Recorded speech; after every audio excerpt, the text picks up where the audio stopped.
sexo, hoje em dia, ainda é um tabu. Em casa, nem sempre esse assunto é abordado com os jovens. E na escola, hein? Como é que faz para trazer esse assunto dentro da sala de aula? A gente conheceu essa turma que decidiu encarar o desafio e colocou o assunto na roda. São 4 letras que nem sempre saem com facilidade. Sexo. Meio constrangedor falar com um adulto sobre isso. Da sua idade é mais fácil? Sim. Por que você acha isso? Porque é mais fácil conversar sobre isso com alguém da minha idade, porque tem o mesmo tempo de vida que eu, tenho as mesmas vergonhas, medo e isso, né?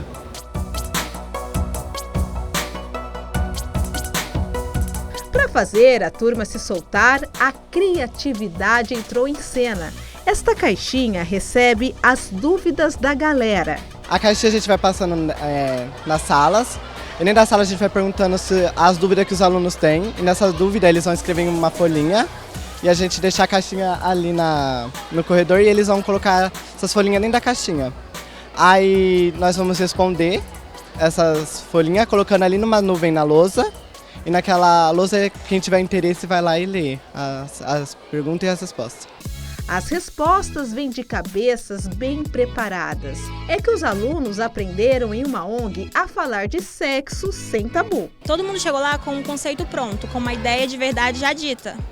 Pegaram para eles a verdade que a mídia dá ou que ouvem de outras pessoas. E quando chegou lá, os responsáveis do projeto começaram a explicar e a gente foi desconstruindo. E não é que a escola mudou? Na capacitação, a gente se aprofundou no assunto. Eles levaram a gente adiante, mas não de uma forma tão teórica. A gente fez na prática algumas brincadeiras que abordaram o tema, então ficou bem na cabeça. E quando a gente vai explicar, dar uma resposta, a gente tenta também ser assim e a gente não tem vergonha, porque como adolescente a gente tem que repassar a informação.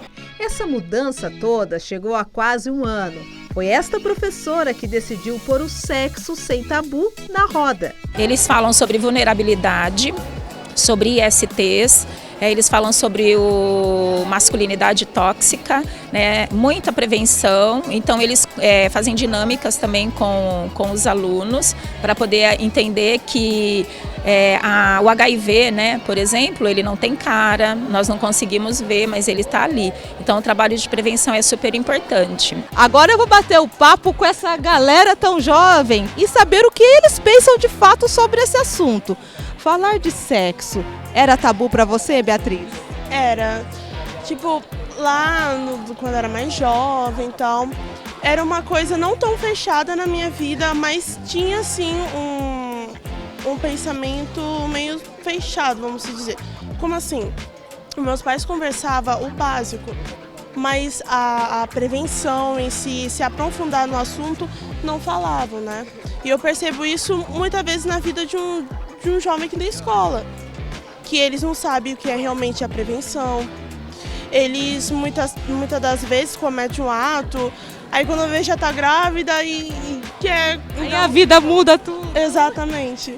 É bom a gente fazer esse debate também, né, Nayara, pra abrir a cabeça, né? Sim, é que tipo, pra mim mesmo, na minha família, não era tanto tabu, mas perto de mim, por exemplo, na escola, ao meu redor, sempre teve, sabe, falta de informação. Alguma menina nova, grávida, ou, sabe, confusa com esse tipo de coisa, e não tinha, sabe, a quem correr, não tinha informação sobre nada do que ia acontecer da vida dela dali pra frente. E quando a gente fica desinformado, quais são as chances da gente ir para um caminho errado e mudar a vida de repente?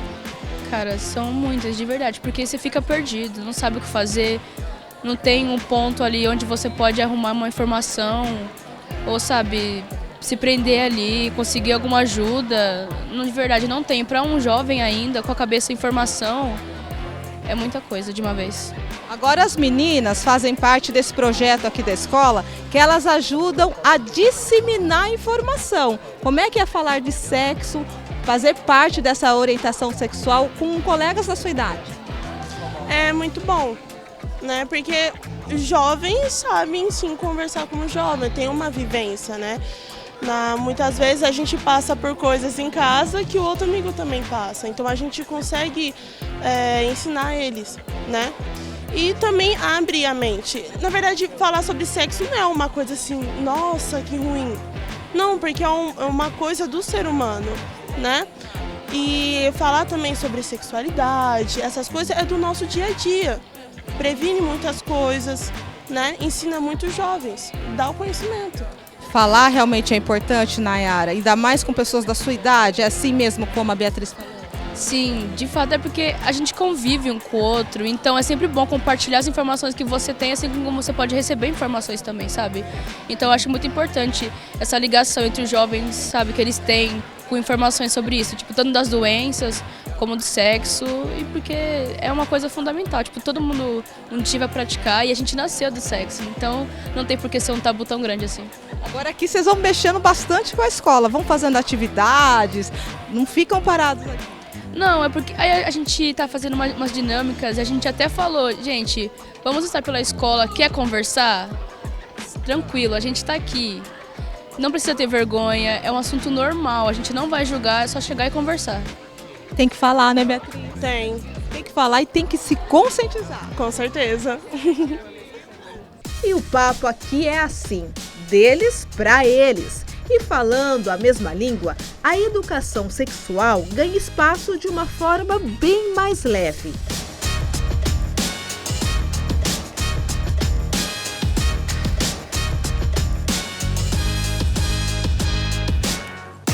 Depois da capacitação, eu vi que não é um tabu mais pra mim. Eu falo abertamente. Foi divertida e engraçada. Uma maneira de a gente aprender mais fácil sobre isso. Sem ser constrangedor, né?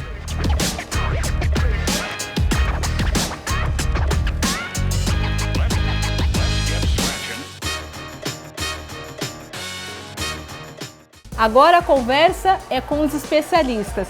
Sai um pouquinho da roda dos estudantes para a gente se aprofundar um pouquinho mais. Aqui comigo estão a Flávia e o Rodrigo, tudo bem? Eu conheci um projeto bastante bacana que é da sua ONG, também a Reprolatina. Como é que funciona, Rodrigo, a ONG?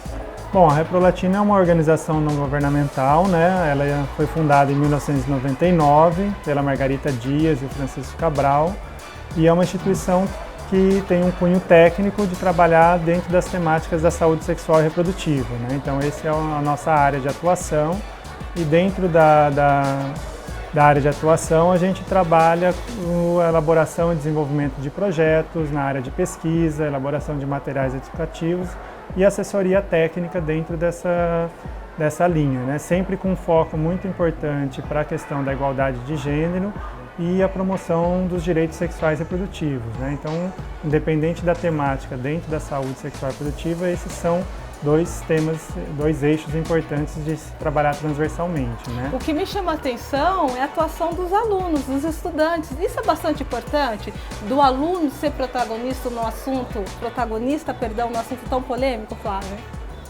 Penso ser fundamental. Nós lidamos com uma geração que quer ter lugar no mundo. Isso já favorece. Segundo, que no protagonismo há uma apreensão do conhecimento muito maior do que na passividade, né? Então, o aluno ativo, aquela aprendizagem que ele é o ator, dá para ele sentido, significado e aí então aquilo que são campanhas superficiais se tornam uma motivação e um propósito pessoal e coletivo. Vocês acreditam que o aluno já se sente inserido no tema, né? E na responsabilidade com a sua saúde sexual, com o seu direito sexual, né? Sexualidade como motivo de vida, né? Faz parte da história. Então, tudo bem falar disso, tratar disso e cuidar disso para mim e para os outros. Tudo bem falar disso, mas ainda é um assunto pouco discutido em sala de aula. Ainda é tabu nas escolas? Eu acho que ainda é tabu na sociedade, né? Não só no ambiente escolar, né? A gente ainda tem uma dificuldade de trabalhar determinados temas ligados à sexualidade dentro do espaço familiar, né? Muitas vezes dentro da escola, né? Então a gente ainda vem caminhando para essa construção de uma naturalidade, né? De que a sexualidade é parte do nosso corpo, é parte da essência, né? É a essência fundamental de nós, né? Enquanto seres humanos. E muitas vezes essa dimensão acaba sendo difícil, né? E acho que uma coisa que a gente trabalha muito também que vai nessa perspectiva é como que a gente também faz a separação conceitual, né? Porque para muitas pessoas falar de sexualidade é falar de sexo, e são coisas opostas, O né? que seria então? A gente está falando do tema orientação sexual, o que seria essa orientação? Até a orientação é um pouco polêmico, né? Porque a gente também envolve a questão de gênero, as pessoas, eu falo polêmica na confusão da percepção dessa palavra, né? Dessa formação da palavra, o que seria? A gente tem trabalhado com um conceito atual que vai trabalhar dentro da perspectiva da educação integral em sexualidade, né? O que antes a gente chamava de educação sexual, inclusive dentro dos currículos das diretrizes nacionais. Então, hoje, você entender que a educação integral em sexualidade, eu vou trabalhar justamente os aspectos de construção dos valores, essa identificação com o corpo e a sua identidade, os cuidados com a saúde, o processo de tomada de decisões, né, o processo de autonomia, se apropriar. Então, quando a gente amplia para uma atenção integral, entendendo que a sexualidade é parte de toda essa construção, a gente facilita com que esse projeto de vida, né, seja pensado de uma forma mais saudável, onde o exercício dos direitos seja não só conhecidos,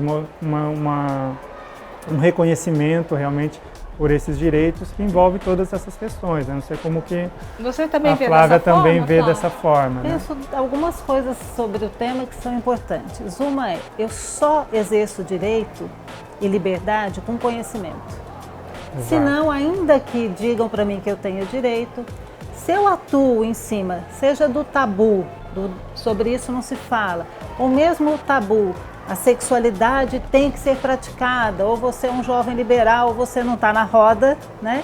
Não importa, porque também são tabus, né?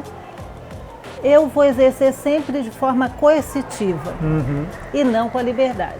Quando eu tenho conhecimento, dialogo sobre o assunto, conheço sobre prevenção de gravidez, de infecções sexualmente transmissíveis, quando eu penso na sexualidade como um fator natural da vida, todo mundo nasce por conta da sexualidade, são espécies mais distintas. natural, naturalizado. É algo tão natural, né? Sem ser impositivo, né? Todo mundo precisa se alimentar na vida e a sexualidade faz parte de um impulso orgânico, né?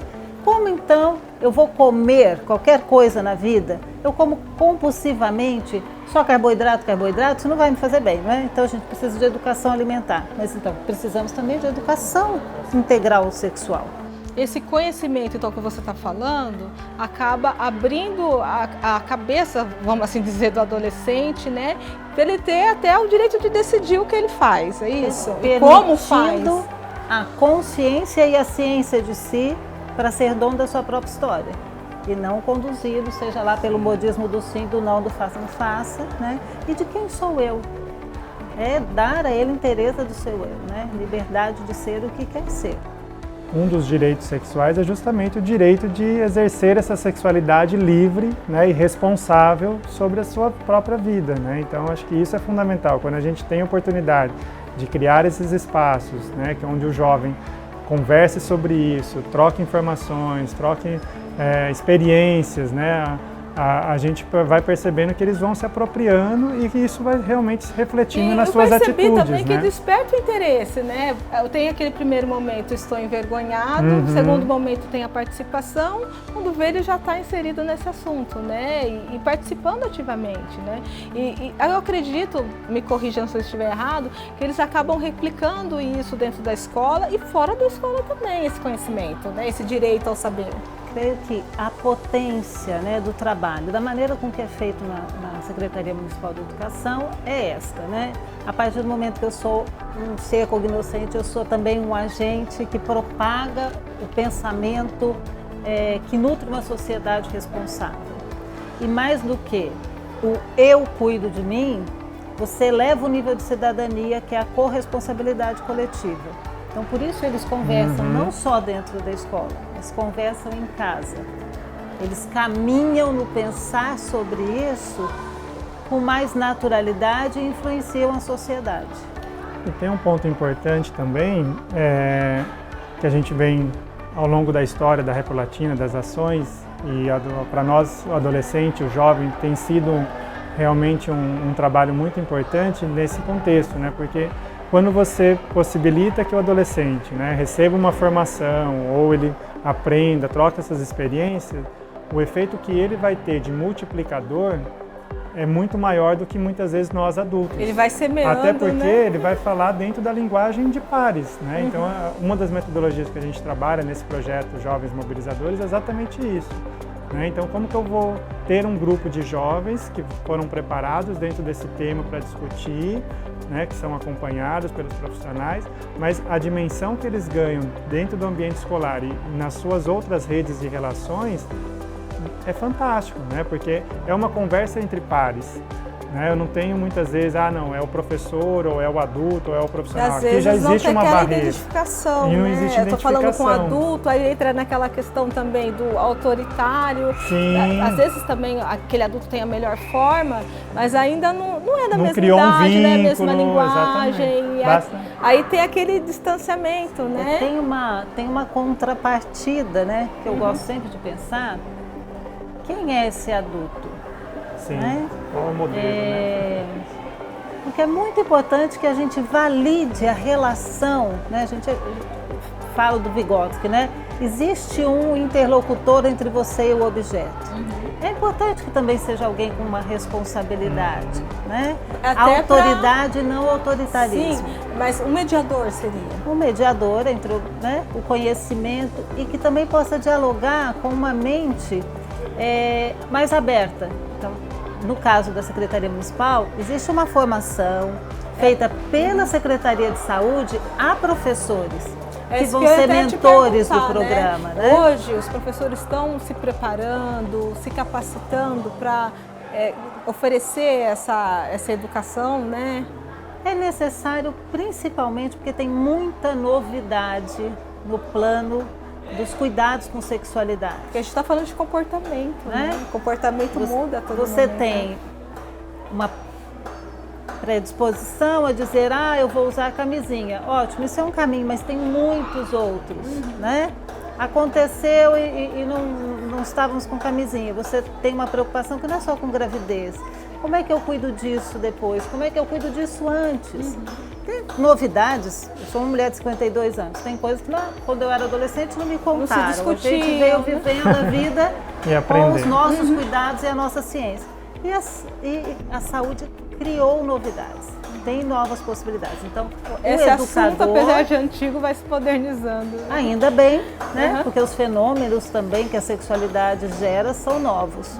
E outros muito antigos. Nós temos uma epidemia de sífilis entre jovens de 15 a 24 anos. Por quê? Acho que é a falta de conscientização. O silêncio do trabalho da educação integral à sexualidade. Sim. Parece que teve uma pausa quando a gente imaginou a AIDS já controlada, que hoje é uma doença que você consegue manter qualidade de vida. Parece que quando a gente olhou isso, nós paramos de conversar sobre esse assunto. E agora é urgente falar. Né? Urgente voltar à conversa. A gente vai voltar à nossa conversa, eu vou te interromper só um pouquinho. É urgente falar, tá super legal o nosso bate-papo, mas eu preciso fazer um intervalo. É rapidinho, você não sai daí, que o Sala de Aula volta já já.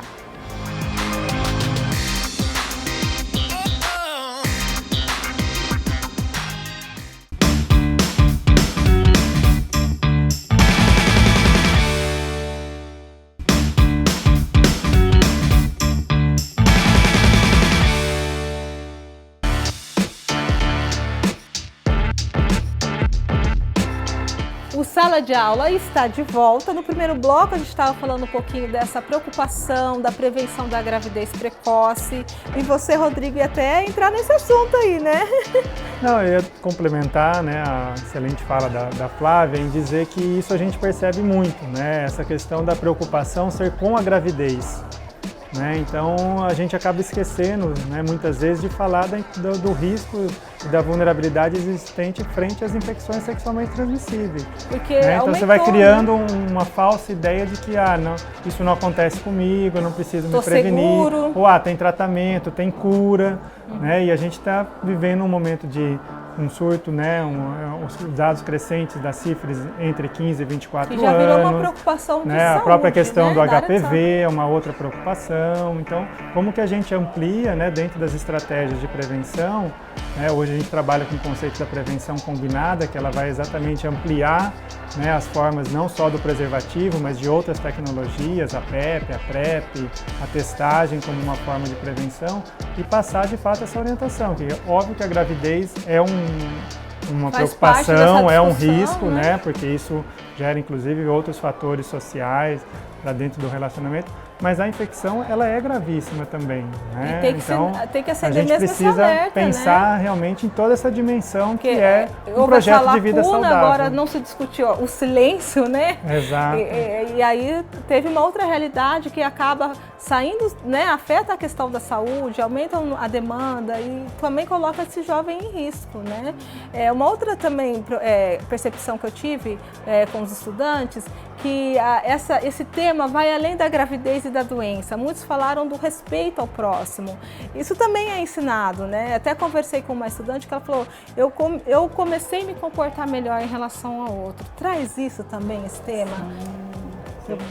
Vida, falar da vida, né? Porque falar de sexualidade tem a ideia da obrigação da sexualidade, da violência sexual, tem 1000 temas, né? Que a gente, quando fala de sexualidade, fala de desejo vital, né? Pulsão de vida, alegria, tristeza, afeto.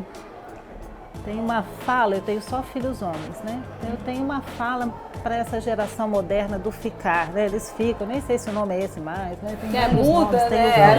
A gente nem sabe, a gente vai aprendendo também, viu, gente? Porque vocês, às vezes, jovens, se modernizam demais, não dá tempo da gente ler a cartilha de vocês. Na minha época também era ficar. Não sei que nome eles estão usando, mas a preocupação é um relacionamento mais rápido. Esquecer do afeto que alguém neste jogo do ficar pode ter e o outro não. Ter desejo por desejo é um mal ou um bem? Não. Mas gerar para o outro, que eu sei que tem afeto por mim, o uso deste outro no jogo da satisfação do meu desejo, tem uma ética para ser conversada. Sempre brinco com os meninos, olha, pode até ficar com quem não gosta de você, mas com quem gosta, presta atenção no efeito disso. Então, conversar de sexualidade é conversar de ética relacional.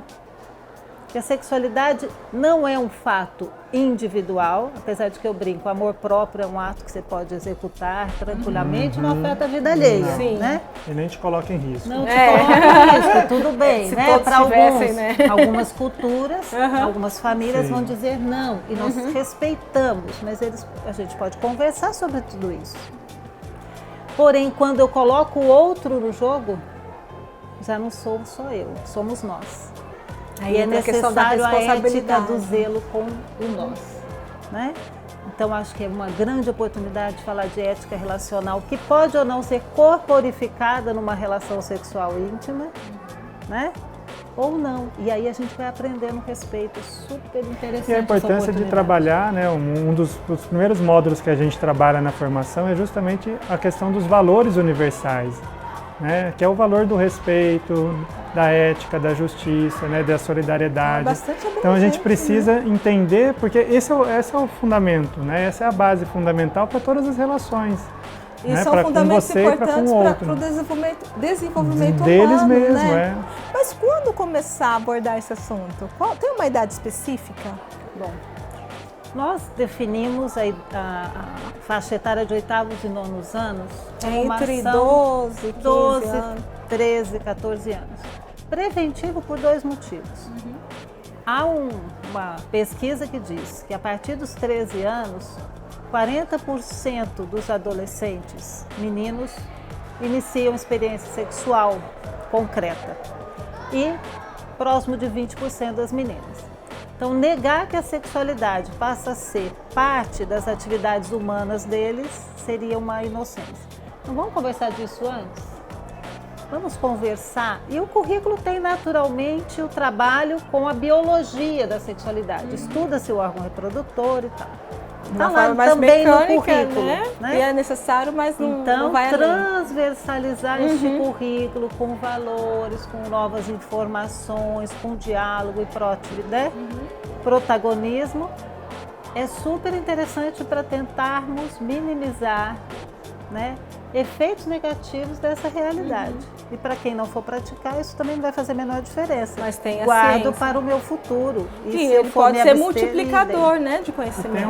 uma questão importante também dessa compreensão, né? E tem alguns estudos que mostram exatamente isso, de que quanto antes se começar um trabalho de educação integral em sexualidade, melhor vai ser todo esse desenvolvimento que a gente está falando. Inclusive tem um estudo específico que mostra que mais tardio se tem o início da vida sexual, né? E se a gente entender que a sexualidade nasce desde o momento do nosso nascimento, ela está presente, né? E a gente vai começar a discutir até mesmo com alunos, né, do 5º ano, do ensino fundamental 1, do ensino fundamental 2, a percepção desse corpo, né? A gente tem tido várias experiências exitosas no campo, por exemplo, de começar a trabalhar com alunos do ensino fundamental, o reconhecimento do corpo, que o outro não pode tocar nesse corpo, então entra por uma dimensão também do abuso, da exploração sexual de crianças e adolescentes. Então, quer dizer, eu acho que tudo tem a sua faixa etária, né? E isso é uma preocupação quando a gente desenvolve as ações. E a abordagem, né? né? Até porque a linguagem, a abordagem, o conteúdo metodológico, ele tem que ser voltado para aquela faixa etária, para aquele entendimento, até por uma questão de maturidade. Mas é fundamental começar o trabalho preventivo antes, né? E aqui a gente está falando isso mesmo, de acesso à informação, à prevenção, para que lá na frente, quando essa decisão ou quando realmente as questões para uma vida sexual acontecerem, eles estejam preparados para isso, né? Porque é o que a gente sempre fala.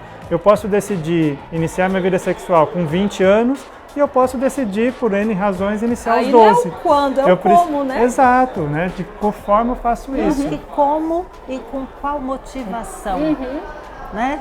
O motivo é o meu motivo, não é o motivo de fora de mim. Isso é super importante.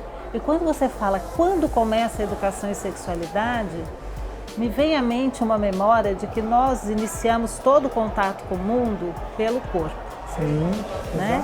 Então a forma com os nossos primeiros contatos, na primeira infância, se faz com o corpo, começa a criar a nossa identidade com o toque, né? Você está na educação infantil, o jeito que eu dou o banho, o jeito que eu ponho para dormir, o como eu falo de você para você, os olhos do outro que me diz quem eu sou afetivamente. Tem toda uma construção anterior, né? E aí às vezes perguntam assim, por que educação socioemocional?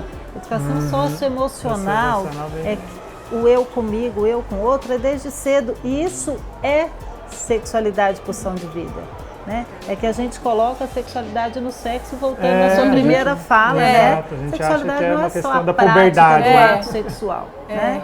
É o gostar de si, o gostar do outro, gostar da vida, afetuar-se ou dar-se o direito de realizar funções de desejos temporários. E uma coisa que eu queria colocar para vocês também, qual é o papel da família nisso tudo? A gente está falando muito da escola, mas a gente sabe que esse estudante também passa boa parte do tempo e às vezes a família também é a principal referência, né? Bom, o papel da família é fundamental, né?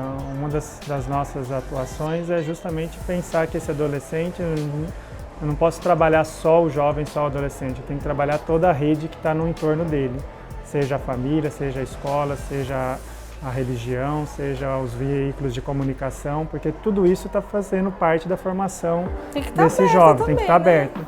E essa temática, muitas vezes, para a própria família é uma dificuldade. A gente volta na história do tabu, né? A gente tem uma frase, uma fala de um pai num material nosso que eu acho muito importante. Ele fala, ninguém dá aquilo que não recebeu. Né? Então, como que eu vou passar para os filhos? Também a gente não teve, né? Exatamente, uma questão de orientação em sexualidade, em educação e prevenção, se eu também não recebi. Se isso para dentro de mim é difícil lidar com essas questões. Então, é fundamental a gente também estender as ações para essas rodas de conversa com os pais. A gente busca, né, dentro do possível, fazer isso nas reuniões, né? Dentro dos trabalhos da ONG. A gente tem projetos especificamente para trabalhar com as famílias, na perspectiva da comunidade, como é essa relação. Então, porque é uma população que também está, se a gente for pensar nas vulnerabilidades, a família também está vulnerável a uma gravidez, a uma infecção, a uma violência, abuso, né? Hoje basta a gente ver aí a questão dos feminicídios, né? Que está dentro da questão de se trabalhar educação em sexualidade, né? Mas Eu a gosto Flávia ia muito de complementar lembrar também. que família também tem outras questões de como aprende a vida, né? Ela tem outras fontes das suas crenças, do seu corpo de valores, e que qualquer um de nós que trabalhe com o tema sexualidade precisa também integrar isto como uma forma possível de ser pensada a vida e a sexualidade, né?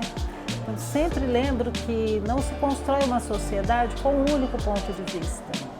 Todos os pontos de vista são ricos e devem vir para a roda do diálogo para que a gente tenha uma sociedade mais real e melhor negociada.